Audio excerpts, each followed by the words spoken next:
Bharat, United Kingdom, UK మధ్య వాణిజ్య ఒప్పందం FTA లిక్కర్ రంగంలోని స్టాక్స్ పై ప్రతికూల ప్రభావాన్ని చూపించింది. ఈ వాణిజ్య ఒప్పందం వల్ల ప్రముఖ మద్యం కంపెనీల షేర్లు పడిపోయాయి. ఈ ఒప్పందంలో స్కాచ్, విస్కీ, జిన్ పై దిగుమతి సుంకాలను గణనీయంగా తగ్గించడం వల్ల మార్కెట్లో ధరల పోటీ పెరిగే ఛాన్స్ తో పాటు పెట్టుబడిదారులు అలర్ట్ గా వ్యవహరించారు. ఈ వాణిజ్య ఒప్పందం ప్రకారం ప్రస్తుతం 150% దిగుమతి సుంకం ఉన్న స్కాచ్, జిన్ పై మొదటిగా 75% కి తగ్గింపు చేయనున్నారు. ఆ తర్వాత దశల వారీగా 10 సంవత్సరాల్లో 40% కి తగ్గింపు చేయనున్నారు. దీంతో భారీగా దిగుమతి మద్యం ధరలు తగ్గనున్నాయి.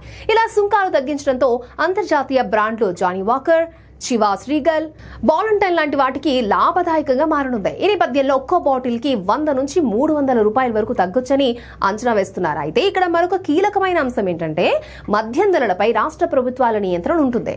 ఎక్సైజ్ డ్యూటీలు, ఎక్స్ డిస్టిలరీ ప్రైసింగ్ లాంటి అంశాలు రాష్ట్ర ఆదాయానికి ప్రధాన వనరులు కావడంతో ఈ ఒప్పందం ప్రభావం వినియోగదారులకు పూర్తిగా చేరకపోవచ్చు. భారతదేశం గత దశాబ్దంలో జరిగిన తొలి అతిపెద్ద FTA అయినప్పటికీ మద్యం రంగంపై దీని తక్షణ ప్రభావం పడేలా కనిపిస్తోంది. ఇది ఒకదానిపై మౌలిక ప్రభావాన్ని చూపించకపోవచ్చు, కానీ ప్రీమియం బ్రాండ్ల పోటీ దేశీయ కంపెనీలకు మానిటరీ మార్కెట్ భాగస్వామ్యంలో సమస్యలు తలెత్తించే అవకాశం ఉందని నిపుణులు అంటున్నారు. ఈ తాజా ఒప్పందం వల్ల రాడికో ఖైత్నం షేరు ధర 1.69% మేర పడిపోయింది.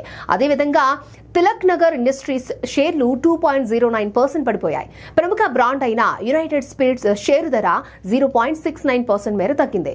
ఈ పతనాలు భారత్, యూకే మధ్య కుదిరిన FTA ఒప్పందం ప్రభావాన్ని ప్రతిబింబిస్తున్నాయి. అయితే భారత బ్రేవేర్స్ అసోసియేషన్ డైరెక్టర్ జనరల్ వినోద్ గిరి మాట్లాడుతూ ప్రస్తుత ధర తగ్గింపులు తాత్కాలికంగానో పరిమితంగానో ఉండొచ్చు అని ఆయన అభిప్రాయపడ్డారు.